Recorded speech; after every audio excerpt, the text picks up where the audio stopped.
suis Édouard Loubet, à Beaunieu, je me présente.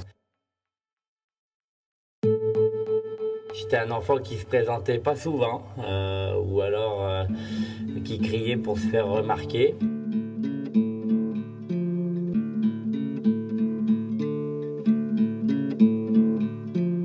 Son grand jeu, c'était d'aller faire des cabanes, rentrer à la nuit, on le cherchait, il rentrait froid comme un glaçon, nuit noire, et ils avaient fait des igloos, des cabanes, du caramel dans les cabanes. Un jour, ils ont mis le feu dans une cabane, parce qu'il aimait déjà travailler avec une casserole, faut croire.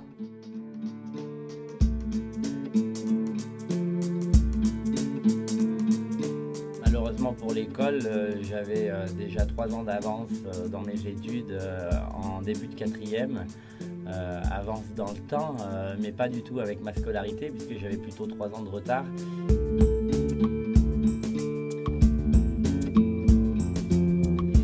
J'ai toujours été plutôt du style à courir devant mes études plutôt qu'à essayer de les rattraper.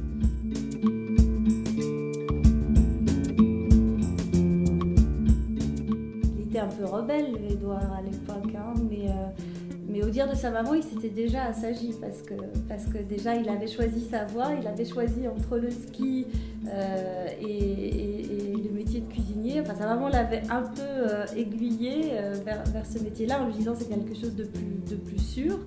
Et je pense qu'elle avait de toute façon détecté chez lui déjà ce talent.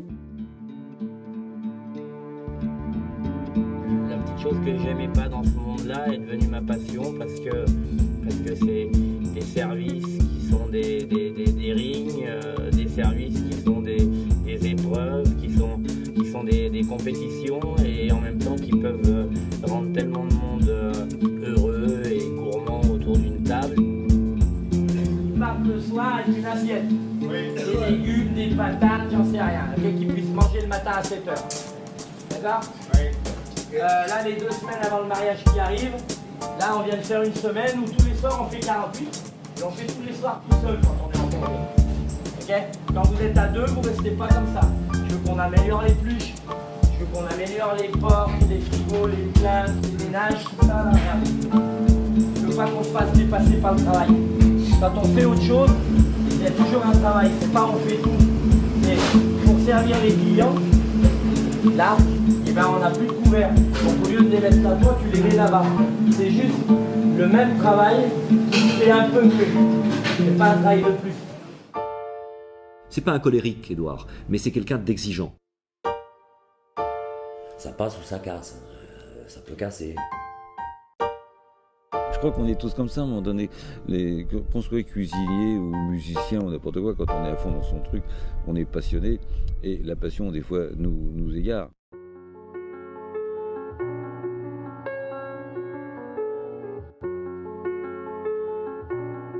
Il y a ce côté artistique qui est la création, la mise au point d'une nouvelle recette, et ensuite le côté artisanal qui est la reproduction à X exemplaires. Et ça amène quelque chose justement. C'est qu'il y a ce côté compagnonique, c'est que en tant que chef, on détient sa vérité et il faut faire passer ce message aux gens qui nous entourent, qui constituent notre équipe, et c'est là qu'on a un rôle de formateur aussi. Ce passage chez Vera, ça a été je pense, un déclic, tout comme le passage chez Alain Chapelle l'année d'avant. Ça a été pour lui un déclic, c'est-à-dire qu'il a trouvé réellement sa voie, parce que d'abord c'était ce qu'on appelle des chefs patrons, propriétaires, donc qui faisaient de la cuisine, mais qui avaient aussi des maisons à gérer. On a tous un maître. Et d'ailleurs, les gens qui ont le courage de parler de leur maître, généralement c'est des gens qui ont une certaine humilité. Quand Édouard a repris le Moulin de Lourmarin, c'était en 92 et Édouard était chez Vera, et puis il s'est disputé avec lui et puis il est parti de chez lui et il est venu se réfugier à la montagne, là-haut chez nous, et un jour coup de fil de sa maman qui lui dit écoute, je crois que j'ai trouvé ce qu'il te faut.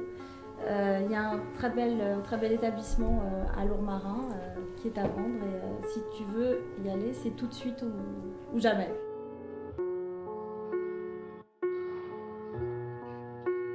D'ailleurs, ça m'a fait beaucoup rire parce que comme il écoute qu'à moitié, ils sont descendus voir à Lourmarin et ils n'ont même pas été voir le moulin, ils sont allés voir un autre restaurant. À l'époque du moulin, il avait une étoile quand je l'ai connu. Il brillait déjà. Et moi, je l'ai vu beaucoup se fatiguer dans ce moulin et se user un peu même des fois.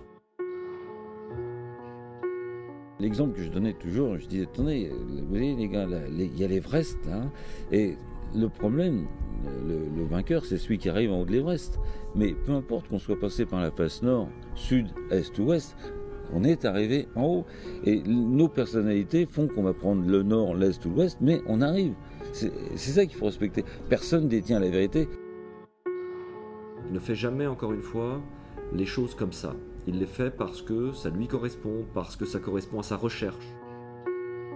C'est un chercheur, Édouard. C'est quelqu'un qui cherche en permanence, qui se cherche d'ailleurs, et qui cherche en permanence. Un jour, quelqu'un qui me posait une question me dit « Oui, mais vous faites quoi alors ?» Je dis « Ah, nous, on est dans la recherche. » Alors, on nous regarde, évidemment, comme on fait très paysan, et j'en porte gloire. Elle me regarde, elle me fait « Ah oui ?» Et bien, je lui dis « Ben oui, on cherche les champignons, après on cherche le client. » C'est un bosseur, c'est des gens que tu croises à 6h du matin, à 5h du matin, ramasser des fleurs, des herbes, des fois parce que c'est des endroits on ne peut pas y aller. C'est quand même quelqu'un qui a découvert le Luberon, il connaît mieux le Luberon que moi qui est d'ici, tu vois déjà, ça c'est vrai.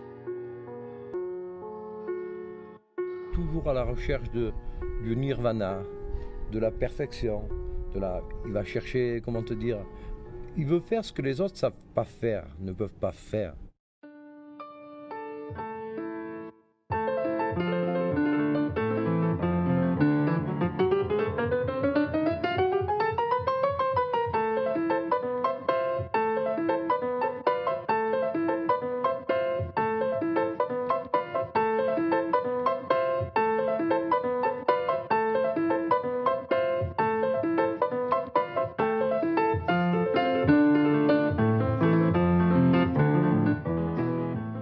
Sa cuisine, moi je trouve qu'elle a évolué, mais elle a évolué par rapport à ses découvertes, parce que la cuisine d'Édouard, elle est fonction de ses découvertes, je dirais, dans la nature et dans les potagers maintenant.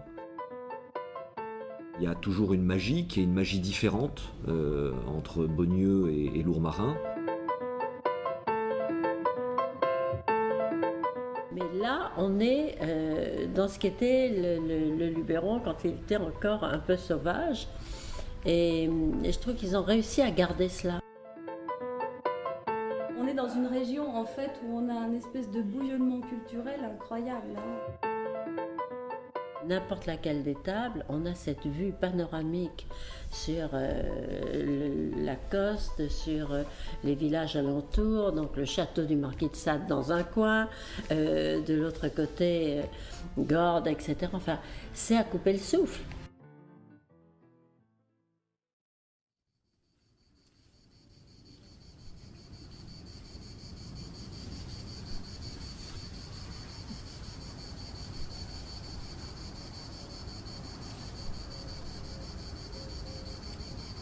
Dans les pleines périodes de sécheresse comme en ce moment, le fait de cultiver, ça me permet de ne pas manquer, de toujours avoir ce qu'il me faut. Là, l'immortel, c'est un cariche, c'est un cumin sauvage. Ça sent le cumin et le poivre piquant. Quand on parle d'Édouard, il faut parler de saison aussi. Après, il y a les saisons, il y a les époques et il y a la mode. La mode. Mais Édouard, il ne s'occupe pas des modes. Et pour moi, ça c'est important, parce que parfois, les dénominations sont compliquées, et dans l'assiette, on s'y retrouve pas du tout. Je m'y suis toujours retrouvé, mais avec des grandes surprises. Moi, il m'a toujours étonné. Il a une cuisine, une cuisine d'avant-garde. Sa cuisine, je la trouve très subtile, évidemment, très très subtile. Mais reconnaissable. Je sais ce que je mange quand je vais goûter un plat chez Édouard Loubet.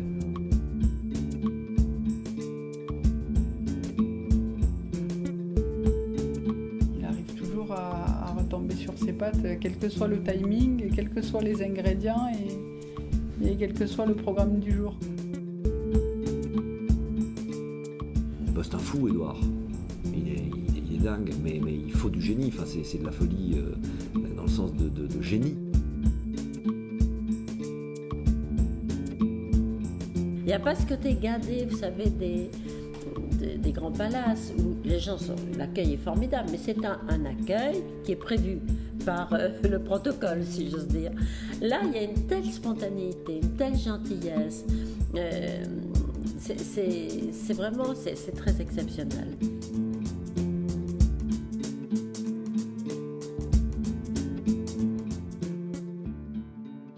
L'uniformité. L'ennui est né un jour de l'uniformité.